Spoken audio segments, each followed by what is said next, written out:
Hello everyone and welcome back to the Pani Pulpit PH Faith in Real Life. Our episode today is called Guilty as Grace. Paano lumapit sa Diyos kapag nahihiya ka? May mga taong hindi naman ayaw sa Diyos. Nahihiya lang silang lumapit. Nahihiya dahil nag-fail na naman. Nahihiya dahil bumalik na naman sa parehong kasalanan. Nahihiya dahil feeling nila hypocrite na sila. Nahihiya dahil alam nilang mabuti ang Diyos pero alam din nilang hindi naging mabuti ang choices nila. And maybe that is where you are today. Gusto mong lumapit, pero every time nasusubukan mo, parang may bumubulong sa isip mo. After nang ginawa mo, lalapit ka pa? After mong mangako, babalik ka pa? After mong iwasan si Lord, lalapit ka pa? And the sad thing is, kapag guilt at hiya ang humawak sa puso mo, ang instinct mo ay magtago. Pero heto, ang gusto kong sabihin ng malinaw, your shame may explain why you are hiding, but it should not be the reason you stay hidden. Parang sina Adan at Eva sa Garden. Pagkatapos ng kasalanan, anong ginawa nila? Nagtago. At until now, iyon pa rin ang tendency ng tao. Kapag guilty tayo, gusto nating umiwas. Kapag exposed tayo, gusto nating magkubli. Kapag nahihiya tayo, ayaw nating tumingin sa Diyos. Now, let's be clear. Hindi masamang makaramdam ng conviction. In fact, gift din iyon ng Diyos. Kapag nararamdaman mong may mali, kapag nabibigatan ka sa kasalanan, kapag hindi ka mapakali, that can be God awakening your heart. Pero may difference ang conviction at condemnation. Ang conviction, itinuturo ka pabalik sa Diyos. Ang condemnation, itinutulak ka palayo sa Diyos. Ang conviction, nagsasabi, mali ito, lumapit ka sa Panginoon. Ang condemnation, nagsasabi, mali ka, wala ka ng karapatang lumapit. At maraming tao ang nalilito dyan. Akala nila, kapag mabigat ang pakiramdam nila, boses na agad ng Diyos iyon. Pero, hindi lahat ng mabigat na boses ay galing sa Panginoon. Kasi ang Diyos, banal siya. Kinamumuhian niya ang kasalanan. Tinatawag niya tayo sa pagsisisi. Pero ang Diyos din ang nagbigay ng daan para ang makasalanan ay makalapit. At ang daang iyon ay si Jesus. That means this. Kapag lumalapit ka sa Diyos through Christ, hindi ka lumalapit dahil ang linis mo na. Lumalapit ka dahil si Jesus ang sapat. Hindi dahil maayos na ang track record mo. Hindi dahil 1 week ka nang consistent. Hindi dahil hindi ka na nagkamali. You come because Christ opened the way. At napakagandang balita noon. Kasi kung ang access natin sa Diyos ay nakabase sa performance natin, sino sa atin ang may pag-asa? Kung ang requirement para makalapit ay perfect record, sino ang lalapit? Kung ang kailangan ay never nag-fail, di wala. Pero praise God, hindi tayo tinawag ni Jesus para magpanggap. Tinawag niya tayo para magsisi at lumapit. At baka kailangan mong marinig ito, hindi hadlang ang hiya mo sa biyaya ng Diyos. Pero pwede itong maging hadlang kung pipiliin mong mas pakinggan ang hiya kaysa sa paanyaya ni Kristo. Minsan kasi mas pinaniniwalaan natin ang guilt natin kaysa sa gospel. Mas matunog ang kahihiyan kaysa sa katotohanan. Mas malakas ang nakakahiya ka kaysa sa come to me. Pero ang tanong is, sino ba ang paniniwalaan mo? Ang boses ng shame o ang boses ng Savior? Kasi si shame, ipaparamdam sa'yo na kailangan mo munang ayusin ang sarili mo bago ka lumapit. Pero si Jesus ang nagsasabi, lumapit ka para ayusin kita. Malaking difference iyon. Hindi sinasabi ng grace na maliit ang kasalanan. Hindi sinasabi ng grace na okay lang ang paulit-ulit na mali. Hindi sinasabi ng grace na wala ng repentance. So, ang sinasabi ng grace, ang sagot sa kasalanan mo ay hindi paglayo sa Diyos, kundi paglapit sa Kanya through Jesus. At gusto ko yon. Kasi minsan, ang tingin natin sa grace parang excuse, pero sa totoo lang, grace is not permission to stay dirty.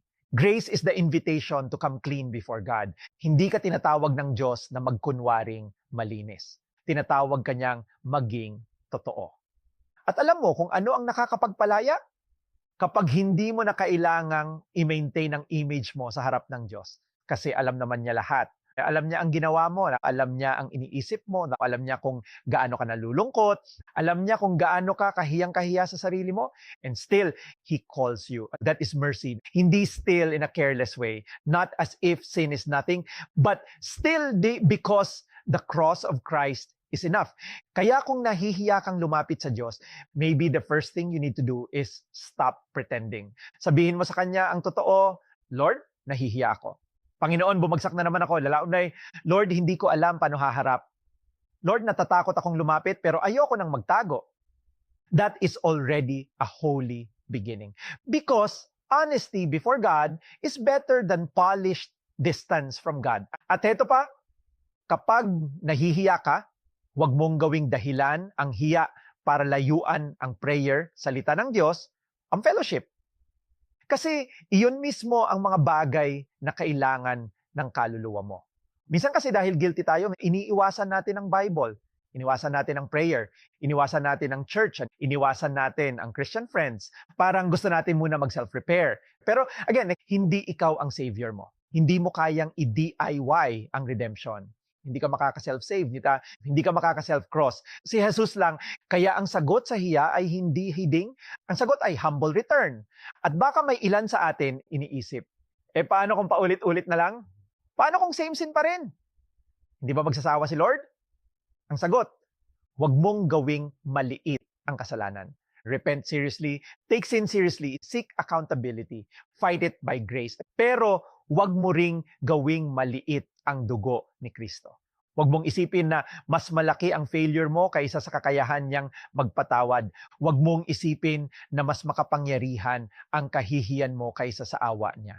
If you are truly turning to Him, then turn fully. Do not stay in the doorway of shame when Christ is inviting you into grace. At gusto kong sabihin ito ng may lambing, baka hindi ka rejected ng Diyos. Baka ikaw lang ang hindi makapagpatawad sa sarili mo. At kapag ganon, kailangan mong matutong maniwala sa sinasabi ng Diyos higit sa nararamdaman mo. Because feelings are real, but they are not always final truth. Truth is, Jesus saves sinners. Truth is, there is forgiveness in Christ. Truth is, the Father receives those who come to Him through the Son. Truth is, grace is for the guilty. Actually, doon nga pinakamalinaw ang grace eh. Hindi sa mga feeling strong, kundi sa mga taong aminadong walang maipagmamalaki. Kaya siguro ang title natin ngayon ay Guilty as Grace. Kasi habang guilty ka, doon mas lalong nagiging precious ang grace. Naku, hindi dahil maganda ang guilt, kundi dahil pinapakita nito kung gaano kaganda ang ebanghelyo. The gospel is not fix yourself, then come. The gospel is come to Christ and He will cleanse you. The gospel is not hide until you improve. The gospel is repent and receive mercy. The gospel is not be less broken so God can love you. The gospel is in Christ, the love of God meets broken people. At doon tayo dapat mapuno ng worship. Purihin ang Panginoon dahil hindi niya tayo tinatanggap base sa image natin, kundi base sa ginawa ni Kristo. Purihin ang Panginoon dahil kapag ang puso natin ay puno ng hiya, ang sagot niya ay hindi lang sermon, kundi tagapagligtas. Purihin ang Panginoon dahil si Jesus ang hindi natin kayang maging. Matuwid, banal, at karapat-dapat. At ibinibigay niya sa atin ang biyayang hindi natin kayang kitain. If you are listening right now and you feel ashamed before God, let this be your reminder.